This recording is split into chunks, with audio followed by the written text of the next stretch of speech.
धर्म दे नां ते कर्म करना ये गुण ने, पर इन्हां गुणां दे नाल नाल साडे जीवन विच औगण भी बहुत ने, जिहड़े औगण इन्हां गुणां नूं खा जांदे ने, जिहनूं आपां कह सकदे आ भी साडी सेवा कीती हुई सफल नहीं हुंदीगी। असीं जिथे सी उत्थे ही रहिंदे आ, कोई जिंदगी दे विच बदलाव नहीं आउंदा, कोई जिंदगी दे विच चेंज नहीं आउंदा, जिंदगी दे विच कोई गुण स्पैशल तौर ते नहीं पैदा हो सकदा।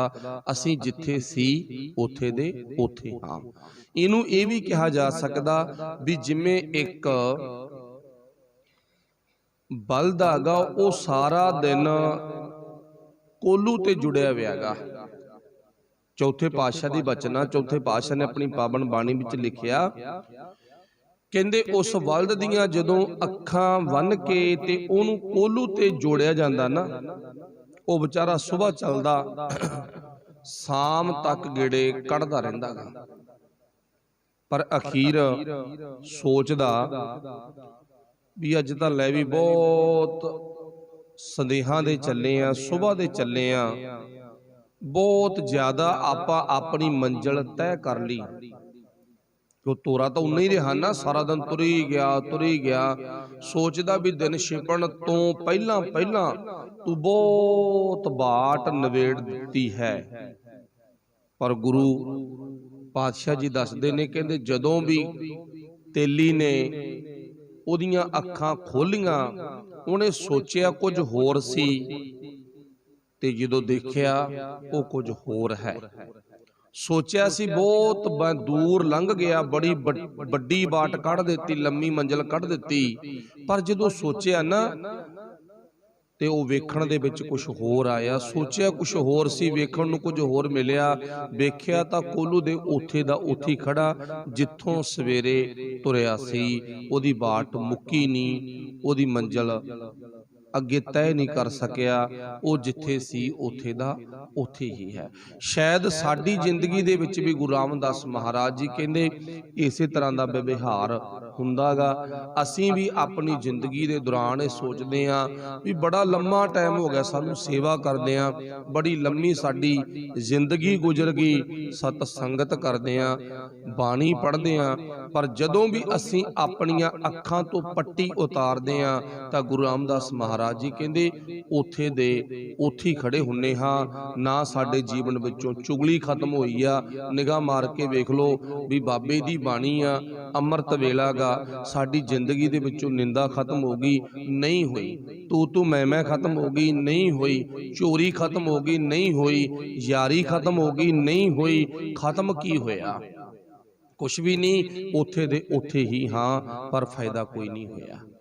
ताइयों गुरु साहब ने कहा गा, जिस दिन अपनी जिंदगी दे विच खेमा शिंगार बड़ा गुण ले आवेगा, उस दिन तेरी जिंदगी बदलनी शुरू हो जाएगी। जो तू चलना शुरू कर दिता, सहारना शुरू कर दिता, फिर सतगुरु पातशाह कृपा करदे ने, खेमा शिंगार करे प्रभ खुशियां मन, मम्मा नन्ने नूं हुशियारी अर्थ बन गया मन विच, दीपक गुर ज्ञान भलैया।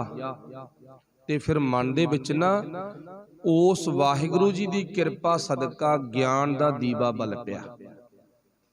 ज्ञान दा दीवा बलन करके बदलाव होगा। जिन्ना टाइम दीवा नहीं बलदा उन्ना टाइम हनेरा खत्म नहीं हुंदा। दीवा बले अंधेरा जाए। पातशाह जी कहंदे जिन्ना टाइम दीवा नहीं बलदा ना उन्ना टाइम हनेरा खत्म नहीं हुंदा। हनेरा दीवा बालण दे नाल ही खत्म हो रहा। जिन्ना मर्जी तू अपने वल्लों प्रबंध कर ली हनेरा खत्म करन दा, जिन्ने मर्जी अपने वल्लों कर्म कर लवी, पर चेता रखी हनेरा ना दीवा बालण दे नाल ही खत्म होगा। मतलब साडी जिंदगी दी अज्ञानता दी हनेरी रात आ जिहड़ी ना, इनू आपां किसी भी तरह धर्म दे नां ते कर्म करके खत्म नहीं कर सकते।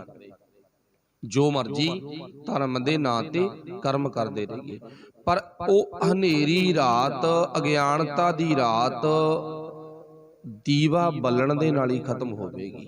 वो दीवा किस चीज दा? ज्ञान दा। ज्ञान दा दीवा जदों हिरदे विच जां आपां मन दा जिक्र कीता, मन विच बाल लिया ना, फिर पातशाह जी कहंदे तेरी जिंदगी चों हनेरी रात खत्म हो जाएगी। दीवा बले अंधेरा जाए, फिर हनेरा खत्म हो जाएगा। ते नहीं सीधी जी उदाहरण गुरु रामदास महाराज ने दी आ, जिन्ने मर्जी प्रबंध कर लै पर कदे भी हनेरा दीवे तो बिना, बल्ब तो बिना, रोशनी तो बिना, चानण तो बिना खत्म नहीं हो सकता। जो क्रिया दीवे नूं वाहिगुरू हनेरे नूं खत्म करन दी, उसे क्रिया दे नाल खत्म हो सकदा, उदां किसी कोई प्रबंध दे नाल खत्म नहीं हो सकेगा। सज्जणा, साडी जिंदगी च अज्ञानता दी रात है। ये अज्ञानता दी रात नूं दीवे दे बालन करके ही खत्म कर सकते हाँ, ते नहीं जिन्ना मर्जी असीं प्रबंध कर लईए फिर वो साडा पखंडता बन सकदा, धर्म दे नां ते लुटता बन सकदी आ, पर साडी जिंदगी सानूं सहारा उहदा कोई नहीं होना। सहारा तां केवल ज्ञान दे दीवे दा ही होवेगा। अगे गुरु साहब ने बख्शिश कीती आ, रस रस भोग करे प्रभ मेरा, हम तिस आगे जियो कट कट पईया। रस रस पातशाह जी कहंदे ना, फिर साडी जिंदगी दे विच ओ मालक ने हर सवास सवास दे नाल रस रस, रस रस तो भाव की है? गुरु पातशाह जी कहंदे सवास सवास, दीवे दीवे दे नाल, स्वाद स्वाद दे नाल अपनी जिंदगी दे विचों तूं अज्ञानता खत्म कर सकदा। भोग करें, क्योंकि जदों किसी चीज़ का रस मिलेगा, स्वाद मिलेगा, तो उदों ही उहनूं आपां दुबारे चख सकते हैं। नहीं, जे सानूं साडी जिंदगी च ज्ञान दे दीवे दा दुबारा लोड़ पवेगी ना, आपां चाहांगे भी हाँ साडी जिंदगी दी जिहड़ी हनेरी आ, अज्ञानता दी रात आ, इहनूं ज्ञान दे दीवे नाल दूर कीता जा सकदा। सानूं समझ आवेगी तां असीं उहनूं दुबारा चखांगे, नहीं चखांगे। रोटी दी दुबारा दुबारा लोड़ आ ना, बंदा दिन दे विच 2 वारी 3 वारी जिन्ने वारी भी उहदा चित्त मंनदा, उहदा टाइम टेबल बनाया उन्ने टाइम छकदा। पानी दी लोड़ आ ना, समझ लिया भी पानी बिना मेरी जिंदगी अधूरी आ, खत्म आ, ते फिर पातशाह पानी नूं बार बार कहंदे ना, छकदा गा पानी, दुबारा दुबारा लैंदा गा। किसी चीज़ की दुनियावी तल ते रस की लोड़ है, जे वो रस नूं एक बारी चख के वेख्या, उहनूं रस बारे पता लग्या, जानकारी मिली, तां पातशाह जी कहंदे दुबारा दुबारा प्राप्त करदा नहीं। फिर गुरदेव पातशाह जिक्र की करते ने, कहंदे रस रस भोग करे, सवास सवास ओ परमात्मा नूं याद करना, वार वार ओ मालक नूं याद करना। फिर की है? प्रभ मेरा हम तिस उस मालक अगे आगे जियो कट कट पईया। मैं अपने मालक अगे अपनी जिंदगी दे कल्ले कल्ले औगण नूं कट कट के रख दिता, कल्ले कल्ले औगण नूं ना वड वड के रख दिता। दुआरा ये मेरी जिंदगी दे विच औगण प्रवेश ना होवे। एक बारी आ वड़िया ना, दुबारा ना प्रवेश। मन लवो पहला किहड़ा औगण भी सानू बुरा सुनन दा औगण, बुरा वेखण दा, बुरा बोलण दा, जां निंदा चुगली दा, जो मर्जी आप अपने वल्लों मन लवो, फिर उहनूं करना की है? कट कट के मालक अगे धरना, वड वड के। पातशाह जी कहंदे जदों आपां कट कट के धर देवांगे ने, शायद ये एक किसान दे जीवन चों लेती हुई उदाहरण आ। किसान दे जीवन चों उदाहरण लेती है ना, आपां पहलां उदाहरण लेती सी नदीन पुंगर पे। किसान ने अपने वल्लों कोई औजार लेके, कोई हथियार लेके, कोई अपने वल्लों उपराला कीता, उस उपराले दे नाल ना उन्हां नदीनां नूं कट कट के सुट दिता, जां इउं भी कह लो वड वड के सुट दिता। साडा शरीर भी एक धरती आ, इस धरती दे विच अनेकां औगण पुंगरदे ने, पर उन्हां औगणां नूं अखां तो परोखे करके वक्त नहीं गुजरेगा। अखां तो पासे करके ना जिंदगी सफल नहीं कर सकते, गुणां दी फसल प्राप्त नहीं कर सकते, जे नदीनां नूं अखां तो पासे करांगे। मन लवो एक उदाहरण भी, जे किसान वीर ना अपने वल्लों ये उपराला करे, नदीन पुंगर पे अखां खोल के वेख्या ते दिमाग दे विच एक सुनेहा वागया, कख पट्ठा तेरी फसल दे विच सज्जणा बहुत आ। ਹੁਣ ਉਹ ਕੱਖਾਂ ਨੂੰ ਵੱਢਣ ਦੀ ਬਜਾਏ, ਨਦੀਨਾਂ ਨੂੰ ਵੱਢਣ ਦੀ ਬਜਾਏ, ਪੱਟਣ ਦੀ ਬਜਾਏ, ਕੱਟਣ ਦੀ ਬਜਾਏ,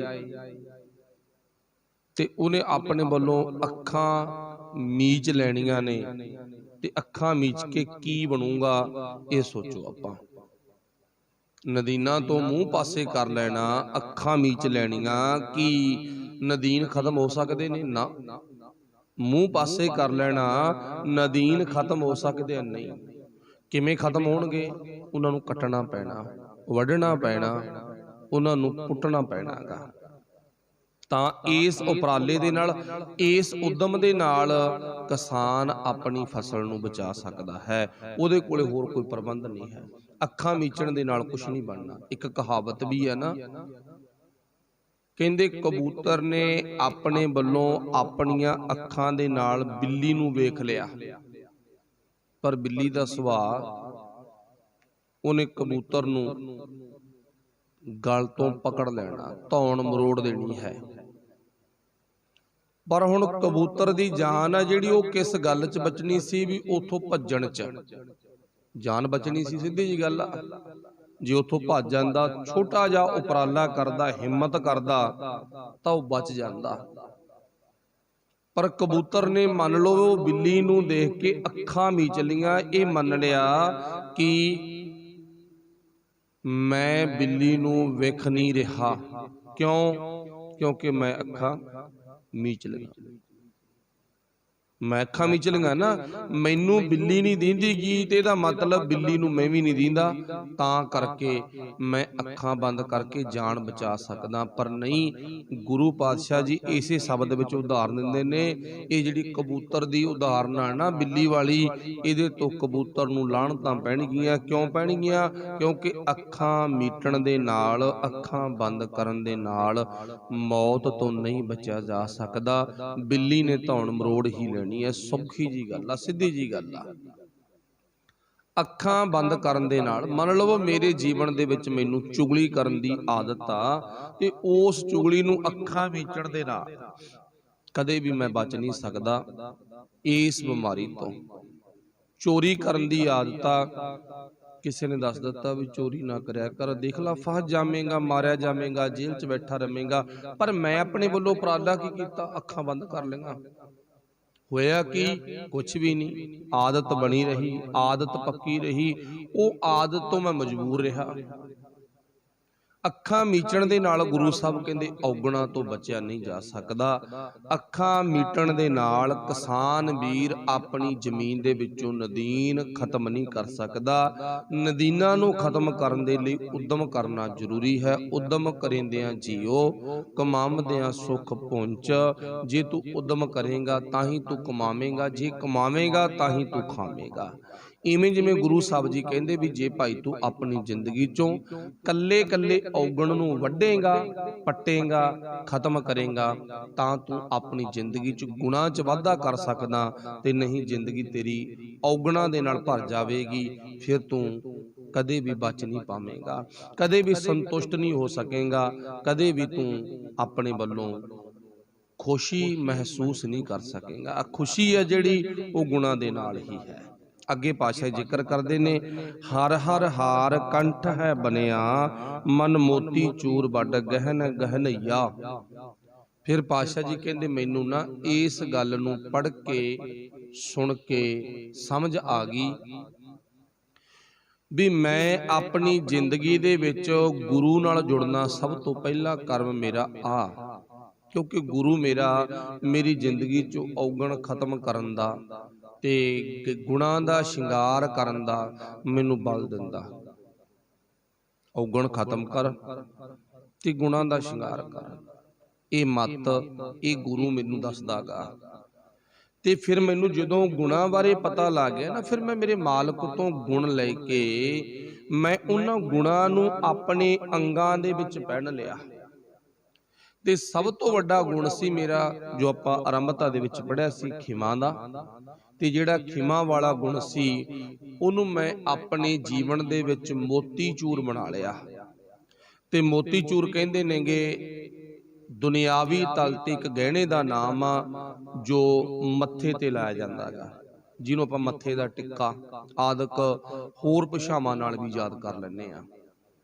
ਹੁਣ ਗੁਰੂ ਸਾਹਿਬ ਜੀ ਕਹਿੰਦੇ ਨਾ, ਫਿਰ ਮੈਂ ਕੀ ਕੀਤਾਗਾ, ਹਰ ਹਰ ਹਾਰ ਕੰਠ, ਮਾਲਕ ਦੀ ਬਾਣੀ ਦਾ, ਨਾਮ ਦਾ, ਪਰਮੇਸ਼ਰ ਦੀ ਬੰਦਗੀ ਦਾ ਜਿਹੜਾ ਗਹਿਣਾ ਨਾ, ਇਹ ਗਹਿਣਾ ਹਾਰ ਬਣਾ ਕੇ ਮੈਂ ਆਪਣੇ ਗਲੇ 'ਚ ਪਾ ਲਿਆ, ਆਪਣੇ ਗਲ 'ਚ ਪਾ ਲਿਆ, ਹਾਰ ਬਣਾ ਕੇ ਕੰਠ ਗਲਾ। ਫਿਰ ਅੱਗੇ ਪਾਤਸ਼ਾਹ ਕਹਿੰਦੇ ਨੇ ਹਰ ਹਰ ਹਾਰ, ਹਾਰ ਮੀਨਜ਼ ਜੋ ਆਪਾਂ ਕੋ ਗਹਿਣਾ ਪਾਉਣੇ ਆ, ਹਾਰ ਵਗੈਰਾ। ਇਵੇਂ ਜਿਵੇਂ ਮਾਲਕ ਦਾ ਨਾਮ ਮੈਂ ਹਾਰ ਬਣਾ ਕੇ ਆਪਣੇ ਗਲੇ 'ਚ ਪਾ ਲਿਆ। ਫਿਰ ਪਾਤਸ਼ਾਹ ਜੀ ਕਹਿੰਦੇ ਨੇ ਕੰਠ ਹੈ ਬਣਿਆ ਮਨ ਮੋਤੀ ਚੂਰ, ਤੇ ਮਨ ਦੇ ਵਿੱਚ ਖਿਮਾ ਦਾ ਗਹਿਣਾ ਪਾ ਕੇ ਇਹਨੂੰ ਮੈਂ ਮੋਤੀ ਚੂਰ ਬਣਾ ਲਿਆ, ਜਾਣੀ ਕਿ ਮੱਥੇ ਦਾ ਟਿੱਕਾ ਬਣਾ ਲਿਆ। ਮੋਤੀ ਚੂਰ ਵੱਡ ਗਹਿਣ, ਗਹਿਣ ਤੋਂ ਭਾਵ ਗਹਿਣਾ, ਗਹਿਣਈਆ ਮੈਂ ਪਹਿਨ ਲਿਆ। ਜਦੋਂ ਮੈਂ ਹੁਣ ਮੋਤੀ ਚੂਰ ਗਹਿਣਾ ਆਪਣੇ ਮੱਥੇ 'ਚ ਪਾ ਲਿਆ ਖਿਮਾ ਦਾ। ਹੁਣ ਇਸ ਗੱਲ ਨੂੰ ਸਮਝਿਓ, ਆਪਾਂ ਇੱਕ ਗੱਲ ਕੀਤੀ ਆ ਗਲ ਦੇ ਹਾਰ ਦੀ, ਤੇ ਦੂਜੀ ਗੱਲ ਕੀਤੀ ਆ ਮੋਤੀ ਚੂਰ ਜਾਣੀ ਕਿ ਮੱਥੇ ਦਾ ਗਹਿਣਾ, ਮੱਥੇ ਦਾ ਟਿੱਕਾ ਕਹਿ ਲਓ ਚਲੋ ਆਪਾਂ। ਹੁਣ ਜਿਹੜੀ ਗੱਲ ਮੱਥੇ ਦੀ ਕੀਤੀ ਆ ਉਹ ਆ ਖਿਮਾ, ਸ਼ੁਭ ਗੁਣ, ਜਰਨਾ ਝੱਲਣਾ, ਉਹ ਆਪਣੀ ਪਹਿਲਾਂ ਦੀ ਬੇਨਤੀ ਕਰਦੇ ਆ ਰਹੇ ਆ ਆਰੰਭਤਾ ਦੀ। ਤੇ ਜਿਹੜੀ ਗੱਲ ਕੀਤੀ ਆ ਹਰ ਹੈ ਹਾਰ, ਹਰੀ ਪ੍ਰਮਾਤਮਾ ਦਾ ਨਾਮ, ਉਹ ਮੈਂ ਕੀਤਾ ਆਪਣੇ ਗਲ ਦਾ ਹਾਰ, ਗਹਿਣਾ ਬਣਾਇਆ। ਹੁਣ ਗਲ ਦਾ ਹਾਰ ਭਾਵ ਕੀ ਆ, ਕਿਉਂਕਿ ਗਲੇ ਦੇ ਵਿੱਚੋਂ ਹੀ ਆਵਾਜ਼ ਆਉਣੀ ਆ। ਮੰਨ ਲਵੋ ਸਤਨਾਮ ਵਾਹਿਗੁਰੂ ਕਿਹਾ ਤਾਂ ਗਲ ਚੋਂ ਹੀ ਆਈ ਹੈ ਨਾ, ਇੱਕ ਓੰਕਾਰ ਜ਼ਿਕਰ ਕੀਤਾ ਤਾਂ ਗਲ ਚੋਂ ਹੀ ਆਵਾਜ਼ ਆਈ ਹੈ ਨਾ, ਬਾਣੀ ਪੜ੍ਹਨੀ ਆ ਤਾਂ ਗਲ ਚੋਂ ਹੀ ਆਵਾਜ਼ ਆਈ ਹੈ ਨਾ। ਕੋਈ ਵੀ ਆਪਣੇ ਗੁਰੂ, ਆਪਣੇ ਮਾਲਕ ਪ੍ਰਮਾਤਮਾ ਦੇ ਪ੍ਰਥਾਏ ਮੈਂ ਸ਼ਬਦ ਬੋਲਣਾ ਤਾਂ ਉਹ ਗਲ 'ਚ ਹੀ ਬੋਲਿਆ ਜਾਊਗਾ, ਤੇ ਉਹ ਗਲ ਦੇ ਵਿੱਚੋਂ ਨਿਕਲੀ ਹੋਈ ਆਵਾਜ਼ ਪ੍ਰਮਾਤਮਾ ਦਾ ਨਾਮ, ਪ੍ਰਮਾਤਮਾ ਦੇ ਪ੍ਰਥਾਏ ਉਸਤਤ ਵਡਿਆਈ, ਉਹ ਮੇਰੇ ਗਲ ਦਾ ਗਹਿਣਾ, ਮੇਰੇ ਗਲ ਦਾ ਗਹਿਣਾ ਨਾ। ਤੇ ਅੱਗੇ ਉਹ ਗਲ ਦੇ ਗਹਿਣੇ ਤੋਂ ਬਾਅਦ ਬਾਣੀ ਪੜ੍ਹਦੇ ਆ ਮੈਨੂੰ ਕੁਝ ਐਸਾ ਗਿਆਨ ਹੋ ਗਿਆ, ਐਸਾ ਗਿਆਨ ਹੋ ਗਿਆ, ਉਹ ਗਿਆਨ ਦੇ ਸਦਕਾ ਮੈਨੂੰ ਗੁਣਾਂ ਦੇ ਨਾਲ ਜੁੜਨ ਦਾ ਤਰੀਕਾ ਮਿਲ ਗਿਆ। ਚਾਹੇ ਉਹ ਖਿਮਾ ਦਾ ਗੁਣ ਸੀ, ਚਾਹੇ ਉਹ ਸ਼ੁਭ ਬੋਲਣ ਵਾਲਾ ਗੁਣ ਸੀ, ਚਾਹੇ ਸ਼ੁਭ ਸੁਣਨ ਵਾਲਾ ਗੁਣ ਸੀ, ਚਾਹੇ ਸ਼ੁਭ ਕਰਮ ਕਰਨ ਵਾਲਾ ਗੁਣ ਸੀ, ਚਾਹੇ ਸ਼ੁਭ ਥਾਂ ਤੇ ਜਾਣ ਵਾਲਾ, ਸਤ ਸੰਗਤ ਵਿੱਚ ਜਾਣ ਵਾਲਾ ਗੁਣ ਸੀ। ਕੋਈ ਵੀ ਗੁਣ ਮੰਨ ਲਓ, ਉਹ ਗੁਣ ਜਦੋਂ ਮੈਨੂੰ ਮਿਲ ਗਿਆ ਨਾ, ਉਹਨਾਂ ਗੁਣਾਂ ਨੂੰ ਮੈਂ ਆਪਣੇ ਮੱਥੇ ਦਾ ਟਿੱਕਾ ਬਣਾ ਲਿਆ। ਹੁਣ ਇੱਥੇ ਜਿਹੜੀ ਗੱਲ ਕੀਤੀ ਹੈ ਗਲ ਦੀ, ਉਹ ਗਲੇ 'ਚੋਂ ਬੋਲਣਾ, ਮੱਥੇ ਦਾ ਟਿੱਕਾ ਬਣਾਉਣਾ, ਜਾਣੀ ਕਿ ਮੱਥੇ ਦੇ ਅੰਦਰਲੇ ਪਾਸੇ ਗੁਣਾਂ ਨੂੰ ਇਕੱਠੇ ਕਰਨਾ।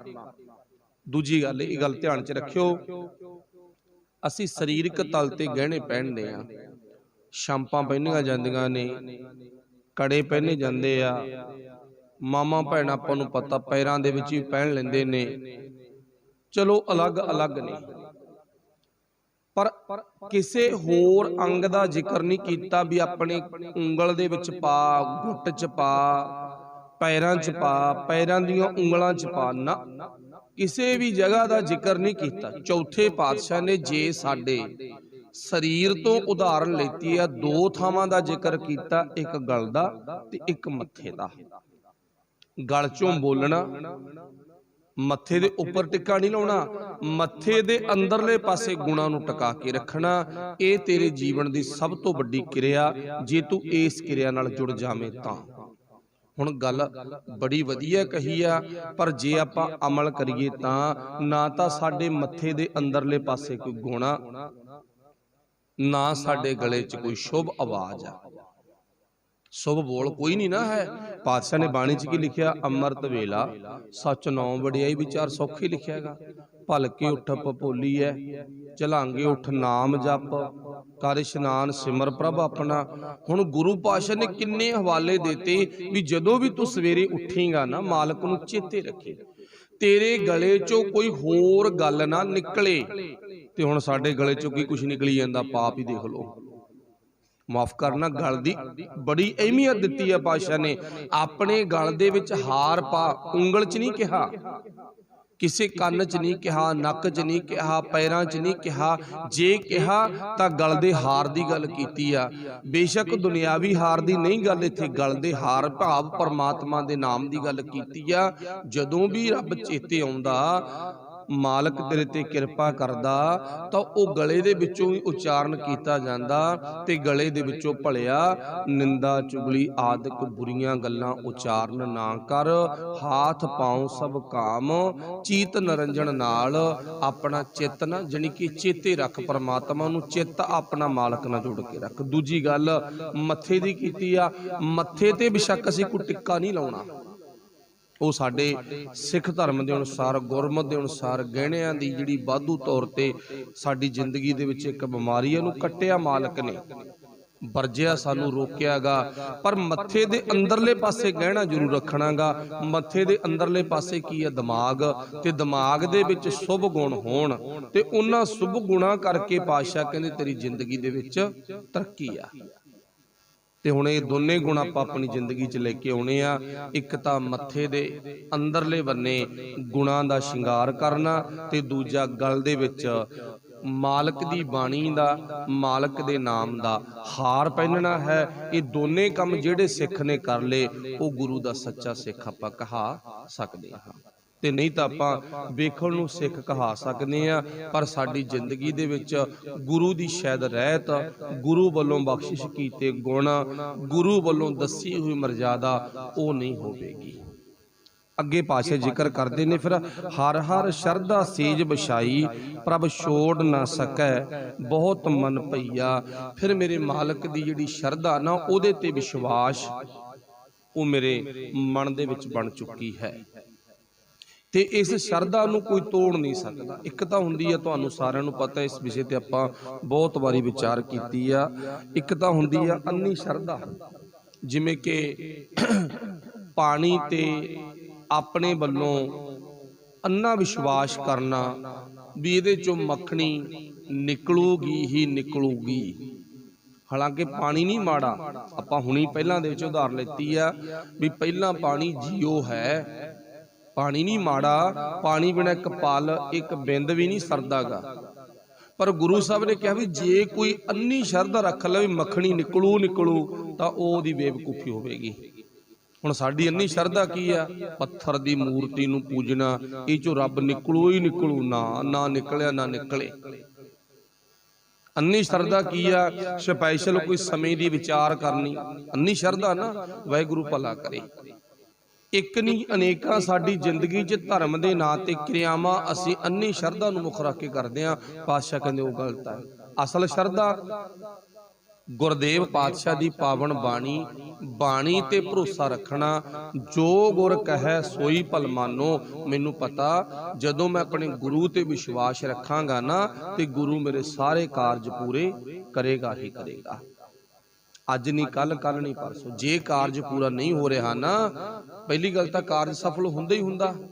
ऐसा नाम जपो मन मेरे, कारज तेरा होवे पूरा। पातशाह जी कहंदे मालक दा नाम जप, बाणी नूं अपनी जिंदगी दा गहना बना, गल दे विच पा, गुणां नूं अपनी दिमाग दे विच रख, तेरे कारज सफल 100% होणगे। पर जे नहीं भी पूरा हुंदा तां मन लवी भी गलती मेरे च हो सकदी आ, मेरे गुरु च कदे भी गलती नहीं होवेगी। ताइयों गुरु साहब ने इत्थे कहा भी भाई मालक दे उपर तेरी शरदा होनी चाहिए, गुरु ते तेरा विश्वास होना चाहिए। जे गुरु ते तेरा विश्वास नहीं, जानी कि साडा अपना गुरु ते भरोसा नहीं, तां फिर असीं सच्चे सिख कदे नहीं कहा सकते। ते सच्चे सिख दी जानी कि सच्चे सेवक दी वो मालक पैज हर थां रखदा। सच्चा सेवक कौन है? जिहदी जिंदगी च रहता, जिहदी जिंदगी दे विच गुरु दे बख्शिश कीते हुए गुण ने, जिहदी जिंदगी च गुरु ते शरदा, गुरु ते भरोसा, गुरु ते विश्वास है, वो सच्चा सिख विखावे मात्र नहीं है। वाहिगुरू भला करे। एक ना इतिहास दे विच हवाला मिलदा, वैसे उस गल नूं आपां ਜਦੋਂ ਗੁਰਬਾਣੀ ਦੇ ਪ੍ਰਕਾਸ਼ ਵਿੱਚ ਪੜ੍ਹਦੇ ਆ ਨਾ ਤਾਂ ਛੱਡ ਵੀ ਜਾਂਦੇ ਆ। ਚਲੋ ਕੋਈ ਅਤ ਕਥਨੀ ਵੀ ਨਹੀਂ, ਜਿਹੜੀ ਗੱਲ ਸਾਨੂੰ ਨਹੀਂ ਭਾਉਂਦੀ ਇਤਿਹਾਸ ਦੇ ਵਿੱਚੋਂ ਛੱਡ ਦਈਏ ਤਾਂ ਕੋਈ ਗੁਨਾਹ ਵੀ ਨਹੀਂ ਹੈ। ਪਰ ਜੇ ਆਪਾਂ ਉਹਨੂੰ ਆਪਣੀ ਜ਼ਿੰਦਗੀ ਦੇ ਵਿੱਚ ਗੁਣ ਧਾਰਨ ਕਰਨ ਕਰਕੇ ਵੀ ਆਪਣੀ ਜ਼ਿੰਦਗੀ 'ਚ ਨਾ ਆਪਾਂ ਗੁਣ ਲੈਣ ਵਾਸਤੇ ਵਰਤ ਲਈਏ, ਫਿਰ ਕੋਈ ਭਾਈ ਗੁਨਾਹ ਵੀ ਨਹੀਂ ਹੈ। ਹੁਣ ਸਪਰੇਅ ਆ, ਹੈ ਤਾਂ ਮਾੜੀ ਆ ਨਾ, ਪਰ ਹੁਣ ਉਹ ਸਾਡੀ ਜ਼ਿੰਦਗੀ 'ਚ ਕੰਮ ਕਿਵੇਂ ਕਰਦੀ ਆ? ਉਹ ਅਨੇਕਾਂ ਕੀਟਾ ਜਿਹੜੇ ਜੀਵ ਆ ਨਾ, ਕੀੜੇ ਨੇ, ਉਹਨਾਂ ਨੂੰ ਖਤਮ ਕਰ ਦਿੰਦੀ ਆ। ਉਹਨੇ ਫਸਲ ਨੂੰ ਬਚਾ ਲਿਆ ਸੀ, ਮਾੜੀ ਕੋਈ ਸ਼ੱਕ ਨਹੀਂ। ਜਦੋਂ ਤਰੀਕੇ ਦੇ ਨਾਲ, ਨਿਯਮ ਦੇ ਨਾਲ ਅਪਣਾਈ ਗਈ ਤਾਂ ਉਹਨੇ ਕੋਈ ਸਾਡਾ ਨੁਕਸਾਨ ਨਹੀਂ ਕੀਤਾ, ਤੇ ਸਗੋਂ ਉਹਨੇ ਸਾਡਾ ਫਾਇਦਾ ਕੀਤਾ।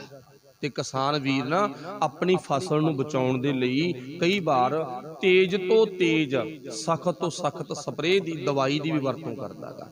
ਇਵੇਂ ਜਿਵੇਂ ਕਈ ਵਾਰ ਭਾਵੇਂ ਮਿਥਿਆਸਕ ਗੱਲ ਹੋਵੇ, ਜਾਣੀ ਕਿ ਇਹਨੂੰ ਆਪਾਂ ਖੁੰਡ ਚਰਚਾ ਕਹਿ ਲੋ, ਸੱਥ ਦੀ ਗੱਲ ਕਹਿ ਲੋ, ਆਮ ਕਿਸੇ ਸ਼ਰਾਬੀ ਕਬਾਬੀ ਕੋਲੋਂ ਗੱਲ ਮਿਲ ਜੇ, ਪਰ ਜੇ ਸਾਡੀ ਜ਼ਿੰਦਗੀ 'ਚ ਉਹ ਭਲਾ ਕਰਦੀ ਹੋਵੇ ਗੱਲ ਨਾ, ਤੇ ਉਹਨੂੰ ਆਪਣੀ ਜ਼ਿੰਦਗੀ 'ਚ ਵਰਤ ਲੈਣਾ ਕੋਈ ਗੁਨਾਹ ਵੀ ਨਹੀਂ ਹੈ।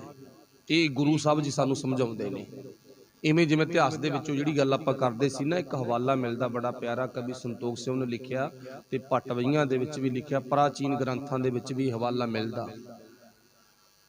ਕਹਿੰਦੇ ਸਤਿਗੁਰੂ ਪਾਤਸ਼ਾਹ ਜੀ ਨਾ, ਆਪਾਂ ਨੂੰ ਪਤਾ, ਤੁਸੀਂ ਸਾਰਿਆਂ ਨੇ ਇਤਿਹਾਸ ਸੁਣਿਆ, ਫਿਰੋਜ਼ਪੁਰ ਇਲਾਕੇ ਦੇ ਵਿੱਚ ਵਿਚਰ ਰਹੇ ਨੇ, ਜਿੱਥੇ ਗੁਰਦੁਆਰਾ ਛਾਉਣੀ ਵਿੱਚ ਐਂਟਰ ਹੋਣ ਤੋਂ ਪਹਿਲਾਂ, ਕੈਂਟ ਦੇ ਵਿੱਚ ਐਂਟਰ ਹੋਣ ਤੋਂ ਪਹਿਲਾਂ ਗੁਰਦੁਆਰਾ ਸਾਹਿਬ ਮਿਲਦਾ, ਜਿਸ ਗੁਰਦੁਆਰਾ ਸਾਹਿਬ ਦਾ ਨਾਮ ਗੁਰਦੁਆਰਾ ਜਾਮਨੀ ਸਾਹਿਬ ਆ। ਤੇ ਉਸ ਗੁਰਦੁਆਰਾ ਸਾਹਿਬ ਦਾ ਨਾਮ ਜਾਮਨੀ ਸਾਹਿਬ ਕਿਉਂ ਪਿਆ, ਇਸ ਹਵਾਲੇ ਤੋਂ ਸਾਨੂੰ ਸ਼ਾਇਦ ਜ਼ਿੰਦਗੀ ਦੇ ਵਿੱਚ ਕੋਈ ਗੁਣ ਮਿਲ ਸਕਦਾ ਗਾ। ਤੇ ਉੱਥੇ ਬਾਹਰੀ ਤੌਰ ਤੇ ਇੱਕ ਦ੍ਰਿਸ਼ ਦੀਂਦਾ ਗਾ, ਇੱਕ ਸਾਨੂੰ ਫਿਲਮ ਦੀਂਦੀ ਆ। ਉਹ ਫਿਲਮ ਕੀ ਆ? ਵੀ ਇਸ ਧਰਤੀ ਤੇ ਵਾਜ ਨੇ ਤਿੱਤਰ ਨੂੰ ਮਾਰਿਆ ਸੀ, ਤੇ ਤਿੱਤਰ ਨੂੰ ਮਾਰਿਆ ਸੀ ਨਾ, ਤੇ ਉਹ ਤਿੱਤਰ ਨੂੰ ਮਰਦੇ ਦਾ ਦ੍ਰਿਸ਼ ਗੁਰੂ ਸਾਹਿਬ ਨੇ ਆਪਣੀਆਂ ਅੱਖਾਂ ਦੇ ਨਾਲ ਵੇਖਿਆ। ਤੇ ਹੁਣ ਜਦੋਂ ਬਾਹਰੀ ਤੌਰ ਤੇ ਇਸ ਗੱਲ ਨੂੰ ਆਪਾਂ ਵੇਖਿਆ, ਪੜ੍ਹਿਆ, ਸੁਣਿਆ, ਸਾਨੂੰ ਇਵੇਂ ਮਹਿਸੂਸ ਹੋਊਗਾ ਵੀ ਕੀ ਗੁਰੂ ਸਾਹਿਬ ਸਾਡੇ ਨਿਰਦਈ ਸੀਗੇ? ਸਾਹਮਣੇ ਤਿੱਤਰ ਮਰਦਾ ਰਿਹਾ ਤੇ ਬਾਜ ਠੁੰਗਾ ਮਾਰਦਾ ਰਿਹਾ, ਇਹ ਕੀ ਗੱਲ ਬਣੀ? ਪਰ ਉਹ ਗੱਲ ਪਿਛੋਕੜ ਕੀ ਆ, ਜੋ ਕਵੀਆਂ ਨੇ ਦਰਜ ਕੀਤਾ, ਆਪਣੇ ਦਿਮਾਗ ਦੇ ਰਾਹੀਂ ਕਲਪਨਾ ਕੀਤੀ ਆ, ਤਾਂ ਉਹਨੂੰ ਇਸ ਤਰ੍ਹਾਂ ਬਿਆਨ ਕੀਤਾ ਵੀ ਜਿਹੜਾ ਤਿੱਤਰ ਆ ਨਾ, ਉਹ ਗੁਰੂ ਦਾ ਸਿੱਖ ਸੀ, ਤੇ ਜਿਹੜਾ ਆਵਾਜ਼ ਆਗਾ ਉਹ ਸੀ ਸੇਠ, ਇੱਕ ਵਾਣੀਆ ਸੀ। ਹੁਣ ਜਿਹੜਾ ਗੁਰੂ ਦਾ ਸਿੱਖ ਸੀ, ਉਹਨੇ ਸੇਠ ਤੋਂ ਰੁਪਈਏ ਲੈ ਲਏ।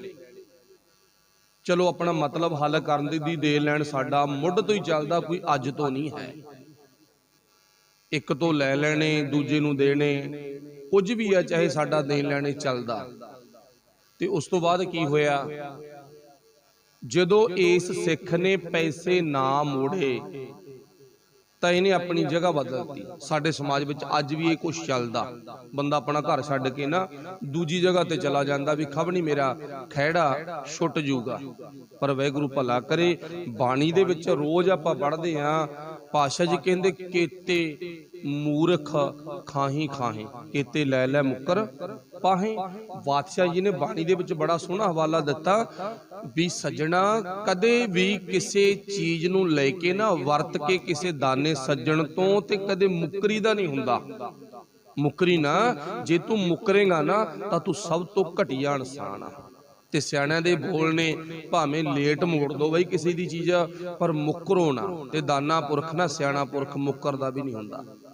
ਹਾਂ, ਉਹ ਭਰਪੇ ਤੌਰ ਤੇ ਬੇਨਤੀ ਕਰ ਸਕਦਾ, ਮੇਰੇ 'ਚ ਦੇਣ ਦੀ ਪਹੁੰਚ ਨਹੀਂ, ਜਦੋਂ ਪਹੁੰਚ ਹੋਈ ਮੋੜੂੰਗਾ ਤੇ ਤੇਰੀ ਮਰਜ਼ੀ ਹੈ ਭਰਾਵਾ, ਜੇ ਛੱਡ ਸਕਦਾ ਛੱਡ ਦੇ, ਨਹੀਂ ਛੱਡ ਸਕਦਾ ਮੈਂ ਮੋੜੂੰਗਾ ਜ਼ਰੂਰ। ਇਹ ਇੱਕ ਰੱਬ ਲੱਗਦੀ ਗੱਲ ਆ, ਜਿਹੜੀ ਕਿ ਸਮਾਜਿਕ ਤਲ ਤੇ ਸਿਆਣੀ ਗੱਲ ਮੰਨ ਸਕਦੇ ਆ। ਪਰ ਇਸ ਸਿੱਖ ਨੇ ਆਪਣੀ ਜਗ੍ਹਾ ਬਦਲਤੀ, ਆਪਣਾ ਪਿੰਡ ਛੱਡ ਕੇ ਦੂਸਰੇ ਪਿੰਡ ਚਲਾ ਗਿਆ। ਹੁਣ ਕੁਦਰਤੀ ਰੱਬ ਦਾ ਸਬੱਬ ਐਸਾ ਬਣਿਆ, ਇਹ ਸੇਠ ਨੂੰ, ਸੇਠ ਮੀਨਜ ਵਪਾਰੀ, ਬਾਣੀਆਂ, ਬਾਣੀਆਂ ਤੋਂ ਭਾਵ ਵਪਾਰੀ, ਬਾਣੀਆਂ ਦੀ ਜ਼ਿਕਰ ਗੁਰਬਾਣੀ ਵਿੱਚ ਹੀ ਬੜਾ ਆਏਗਾ। ਪਾਤਸ਼ਾਹ ਨੇ ਲਿਖਿਆ ਨਾ, ਨਾਲ ਕਰਾੜਾਂ ਦੋਸਤੀ, ਕਰਾੜਾਂ, ਕਰਾੜ ਮੀਨਜ ਬਾਣੀਆਂ, ਵਪਾਰੀ ਭਾਵ ਵਪਾਰੀ ਦੇ ਨਾਲ ਦੋਸਤੀ ਨਾ ਨਿਭਦੀ ਘੱਟ ਹੀ ਹੁੰਦੀ ਹੈ, ਕਿਉਂਕਿ ਵਪਾਰੀ ਦਾ ਸੁਭਾਅ ਹੁੰਦਾਗਾ ਉਹ ਆਪਾਂ ਨੂੰ ਸਾਰਿਆਂ ਨੂੰ ਪਤਾ ਵੀ ਕਿਹੋ ਜਿਹਾ ਹੁੰਦਾਗਾ। ਤੇ ਇੱਕ ਪਰਿਵਾਰਕ ਤਲ ਤੇ ਜ਼ਿੰਦਗੀ ਜਿਉਣ ਵਾਲਾ ਬੰਦਾ ਵਪਾਰੀ ਤੋਂ ਦੂਰੀ ਬਣਾ ਲੈਂਦਾ ਵੀ ਉਹ ਐ ਨਹੀਂ ਪਤਾ ਮੇਰੇ ਨਾਲ ਹੀ ਧੋਖਾ ਕਰ ਜੇ। ਤੇ ਵਪਾਰੀ ਜਿਹੜਾ ਹੁੰਦਾ ਉਹ ਆਪਣਿਆਂ ਨੂੰ ਵੀ ਨਹੀਂ ਕਦੇ ਬਖਸ਼ਦਾ। ਇਹ ਆਪਣੀਆਂ ਆਮ ਹੀ ਕਹਾਵਤਾਂ ਨੇ ਗੀਆਂ। ਸੋ ਸਤਿਗੁਰੂ ਪਾਤਸ਼ਾਹ ਨੂੰ ਹਵਾਲਾ ਇੱਕ ਅਲੱਗ ਆ ਜੋ ਬਾਣੀ 'ਚ ਦਿੱਤਾ। ਤੇ ਜਦੋਂ ਇਹ ਬਾਣੀਆਂ ਇਹ ਵਪਾਰੀ ਨਾ ਉਸ ਨਗਰ ਦੇ ਵਿੱਚ ਗਿਆ, ਨੂੰ ਪਤਾ ਲੱਗ ਗਿਆ ਵੀ ਇਹ ਇੱਥੇ ਰਹਿੰਦਾ, ਇਹਨੇ ਜਾ ਕੇ ਉਹਨੂੰ ਫੇਰ ਘਰੋਂ ਪਕੜ ਲਿਆ। ਕਹਿੰਦਾ ਤੂੰ ਮੇਰੇ ਪੈਸੇ ਮੋੜ ਸੱਜਣਾ, ਬੜਾ ਲੰਮਾ ਟਾਈਮ ਹੋ ਗਿਆ ਪੈਸੇ ਵਰਤਿਆਂ ਨੂੰ, ਤੇ ਇਉਂ ਨਹੀਂ ਕੰਮ ਚੱਲਣਾ, ਤੈਨੂੰ ਪੈਸੇ ਮੋੜਨੇ ਪੈਣਗੇ। ਪਰ ਇਹਨੇ ਇੱਕ ਵਾਰੀ ਫੇਰ ਕਹਿਤਾ ਵੀ ਹਾਂ ਮੈਂ ਤੇਰੇ ਪੈਸੇ ਜ਼ਰੂਰ ਮੋੜੂੰਗਾ, ਤੇ ਪਰ ਮੈਂ ਮੋੜੂੰਗਾ ਹੌਲੀ ਹੌਲੀ। ਉਹ ਬਾਣੀਆਂ ਕਹਿੰਦਾ ਚੱਲ ਭਾਵੇਂ ਹੌਲੀ ਹੌਲੀ ਮੋੜਦੀ, ਪਰ ਮੈਨੂੰ ਤੇਰੇ ਤੇ ਵਿਸ਼ਵਾਸ ਨਹੀਂ। ਕਿਉਂ ਨਹੀਂ ਵਿਸ਼ਵਾਸ? ਕਿਉਂਕਿ ਜੇ ਤੂੰ ਪੈਸੇ ਦੇਣ ਦੇ ਲਈ ਆਪਣਾ ਪਿੰਡ ਛੱਡ ਕੇ ਦੂਜੇ ਪਿੰਡ ਆ ਕੇ ਰਹਿਣ ਲੱਗ ਗਿਆ ਤੇ ਤੂੰ ਅੱਜ ਵੀ ਇਸ ਜਗ੍ਹਾ ਤੋਂ ਹੋ ਸਕਦਾ ਉੱਠ ਕੇ ਗਾਹਾਂ ਵਗ ਜੇ, ਮੈਂ ਤੇਰੇ ਤੇ ਵਿਸ਼ਵਾਸ ਨਹੀਂ ਕਰਦਾ। ਸੰਨ ਦੇ ਵਿੱਚ ਕੋਈ ਗਵਾਹ ਲੈ ਕੇ ਆ। ਜਾਮਣੀ ਕਿਹਦੀ ਦਵਾਏਗਾ? ਜਾਮਣੀ ਦਵਾ ਕਿਸੇ ਦੀ। ਹੁਣ ਮੰਨ ਲਓ ਵੀ ਜਿਹੜਾ ਬੰਦਾ ਇੱਕ ਬਾਹਰੋਂ ਆ ਕੇ ਰਹਿੰਦਾ, ਇੱਕ ਨੰਬਰ 2 ਤੇ ਕਲੇਸ਼ ਆ ਪੈਸੇ ਦਾ, ਨਾ ਗੁਆਂਢੀ ਨਾ ਕੋਈ ਹੋਰ ਰਿਸ਼ਤੇਦਾਰ ਭੈਣ ਭਾਈ ਕੋਈ ਵੀ ਜਾਮਣੀ ਨਹੀਂ ਭਰਦਾ, ਗਵਾਹੀ ਨਹੀਂ ਦਿੰਦਾ। ਅਗਲਾ ਕਹਿੰਦਾ ਕੀ ਪਤਾ ਕੱਲ ਨੂੰ ਮੁੱਕਰ ਜੇ ਤੇ ਮੈਨੂੰ ਫਿਰ ਮੁੜ ਕੇ ਔਖਾ ਹੋ ਜੂ। ਗਵਾਹ ਨੂੰ ਮੁਸ਼ਕਲ ਹੋ ਜਾਂਦਾ ਨਾ, ਇਸ ਤਰ੍ਹਾਂ ਮੈਂ ਨਹੀਂ ਕਰ ਸਕਦਾਗਾ, ਮੈਂ ਤੇਰੀ ਗਵਾਹੀ ਨਹੀਂ ਭਰਨੀ। ਜਣੀ ਕਿ ਉਸ ਨਗਰ ਦੇ ਵਿੱਚੋਂ ਇੱਕ ਵੀ ਬੰਦਾ ਅਜਿਹਾ ਨਹੀਂ ਉੱਠਿਆ ਜਿਹਨੇ ਗਵਾਹੀ ਭਰਨੀ ਹੋਵੇ, ਸਭ ਨੇ ਜਵਾਬ ਦੇ ਦਿੱਤਾ। ਚਲੋ ਅਖੀਰ ਉਹ ਸਿੱਖ ਨੇ ਕਿਹਾ ਨਾ, ਦਸ਼ਮੇਸ਼ ਪਿਤਾ ਜੀ ਦੇ ਨਾਲ ਜੁੜਿਆ ਹੋਇਆ ਸਿੱਖ ਹੈਗਾ, ਇਹਨੇ ਕਿਹਾ ਤੇ ਫਿਰ ਮੈਂ ਨਾ ਗੁਰੂ ਦਾ ਸਿੱਖ ਹਾਂ, ਮੇਰੇ ਤੇ ਵਿਸ਼ਵਾਸ ਕਰ, ਮੈਂ ਆਪਣੇ ਗੁਰੂ ਦੀ ਜਾਮਣੀ ਦਵਾ ਦਿੰਨਾਗਾ। ਜਦੋਂ ਗੱਲ ਗੁਰੂ ਤੇ ਪਹੁੰਚ ਗਈ ਨਾ, ਹੁਣ ਜਿਹੜਾ ਸੇਠ ਸੀਗਾ ਉਹ ਕਹਿੰਦਾ ਚੱਲ ਤੇਰੀ ਮਰਜ਼ੀ ਹੈ, ਵੈਸੇ ਮੈਂ ਵਿਸ਼ਵਾਸ ਤਾਂ ਤੇਰੇ ਤੇ ਨਹੀਂ ਸੀ ਕਰਨਾ, ਪਰ ਜੇ ਤੂੰ ਸੰਨ 'ਚ ਗੁਰੂ ਨੂੰ ਲੈਣਾ ਨਾ, ਸੰਨ 'ਚ ਗੁਰੂ ਨੂੰ ਲੈਣਾਗਾ, ਫਿਰ ਮੈਂ ਤੇਰੇ ਤੇ ਵਿਸ਼ਵਾਸ ਕਰ ਲੈਣਾ। ਕੁਦਰਤੀ ਤੌਰ ਤੇ ਆਪਾਂ ਵੀ ਅੱਜ ਕਹਿ ਦਈਏ ਨਾ ਵੀ ਚੱਲ ਮੈਨੂੰ ਯਾਰ 6ਵੇਂ ਪਾਤਸ਼ਾਹ ਸਥਾਨ ਤੇ ਜਾ ਕੇ ਸਹੁੰ ਖਾਨਾ ਮੈਂ, ਤੇ ਆਪਾਂ ਉੱਥੇ ਵਿਸ਼ਵਾਸ ਕਰ ਜਾਂਦੇ ਆ ਵੀ ਜੇ ਤੂੰ ਗੁਰੂ ਕੋਲੇ ਜਾ ਕੇ ਸਹੁੰ ਖਾ ਗਿਆ ਨਾ ਤੇ ਗੁਰੂ ਨੂੰ ਸੰਨ 'ਚ ਲੈ ਲਿਆ ਤੇ ਮੈਂ ਆਪਣਾ ਸਭ ਕੁਝ ਹੀ ਛੱਡਿਆ, ਕੋਈ ਗੱਲ ਨਹੀਂ ਜੇ ਤੂੰ ਗੁਰੂ ਨੂੰ ਸੰਨ 'ਚ ਲੈਤਾ ਗਿਆ।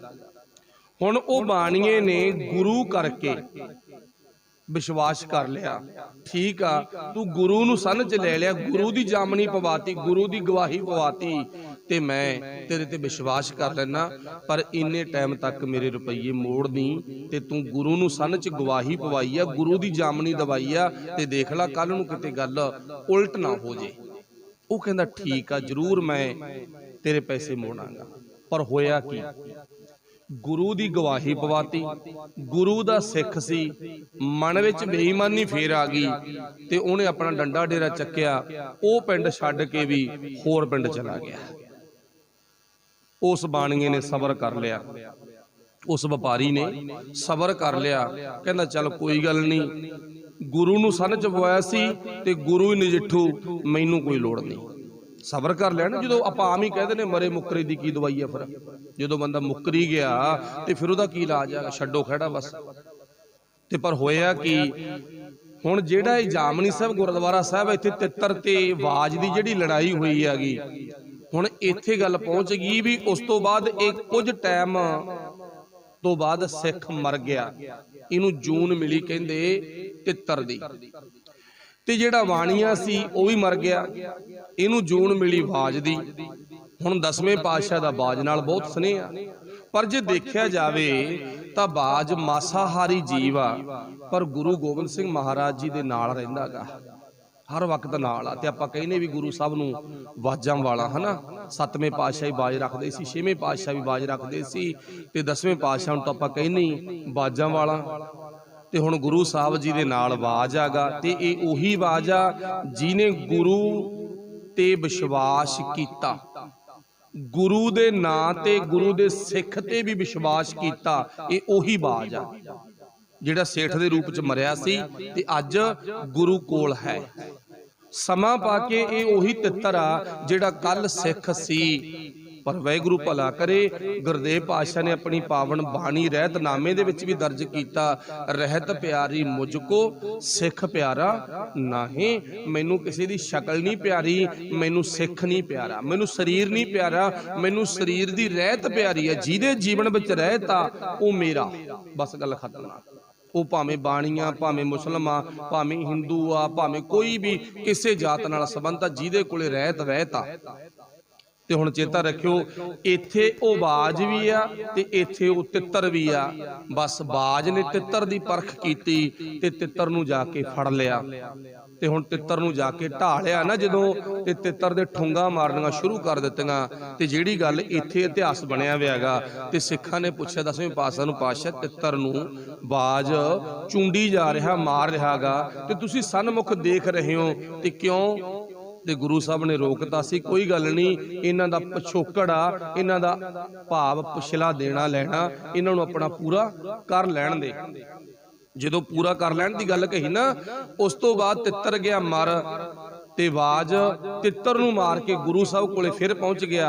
ते गुरु दे प्यारिਆਂ ने जिक्र कीता, पातशाह सानू इस गल दी समझ नहीं आई, पिछला देना लैना इन्हां नूं पूरा कर लैण दे, तां ओह की गल आ, की बात आ। ते जो गल आपां सुन ली ना, यही गल 10वें पातशाह ने फिर अपने सिखां दे विच दुहराई सी भी ये सिख सी, ये 2 वारी नहीं 3 वारी अपनी जगह बदल गया, पर पैसे नहीं दिते, मुकर गया। ते ये बाणियां सी, इन्हें मेरा भाव एक उदाहरण लै लो भी 131 ये सिख ने मेरे ते यकीन करवाया, जामनी दवाई सन विच गुरु नूं पाया, ते पर उन्हें गुरु ते विश्वास किया, उन्हें गुरु दे जीवन ते कदर नहीं कीती। गुरु दी गल पा के विच ना, गुरु दी सौं विच पा के, गुरु दा जिक्र विच करके वो फिर भी मुकर गया। इस करके इन्हां दा देना लैना पिछला सी। सानू सन दे विच जामनी पवाई सीगी, पर वो सिख मैनू प्यारा नहीं जिहड़ा मुकरे, ते मैनू वो प्यारा, भावें वाणिया भी क्यों ना होवे, व्यापारी भी क्यों ना होवे, किसी होर धर्म मजहब नस्ल दे नाल भी क्यों ना संबंध रखदा होवे, ते जिहड़ा अपने निजमां ते खरा उतरदा होवे, जिहदी जिंदगी दे विच रहत होवे, जिहदी जिंदगी विच परपक्कता होवे, जिहदी जिंदगी दे विच सच्चाई होवे। ये नकम्मे सिखां तो मैं दूर हाँ। फिर गुरु पातशाह ने जदों दृश उत्ते तित्तर ते बाज वाला भाव दिखाया ना, तो उस तो बाद आपां नूं पता भी गुरुद्वारा जामनी साहब बनिया। ते अपनी विचार सी जिहड़ी गुरबाणी च भी गुरु दे सिख दी जिहड़ी शरधा वो गुरु ते होनी चाहिदी, ते शरधा किहो जी होनी चाहिदी आ, वो बाणीए वर्गी होवे, आवाज़ वर्गी होवे, ना कि सिख वर्गी होवे। वेखण मात्र सी भावें सिख लगदे होईए, ते पर साडी जिहड़ी शरधा गी वो गुरु नूं पासे करके किते पत्थरां मड़ियां मसाणा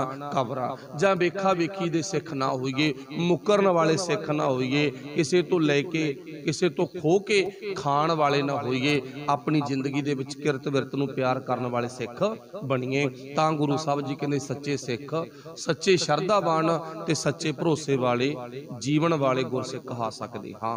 फिर अगे पासे जिक्र करते ने, कहंदे कह प्रभ अवर अवर किश कीजै, सब बाद शिंगार फोकट फोकटैया। मैं अपनी जिंदगी चो बाद ते बवाद, फोकट अनफोट फोकट ये कर्म सारे छड्ड दिते। हुण मेरी जिंदगी दे विच रस आ गया, ते हुण मैं फोकट कर्मां तो मुक्त हो गया। फिर पातशाह जी ने सानू भी सुनेहा दे दिता, सज्जना तू भी फोकट कर्मां तो मुक्त हो, ते सच्चा सरधावान वाला जीवन बना। ते जदों जीवन तेरा सोहना बन गया ना, फिर तेरा लोक भी सुहेला होवेगा, ते परलोक भी तेरा सफल जरूर होवेगा।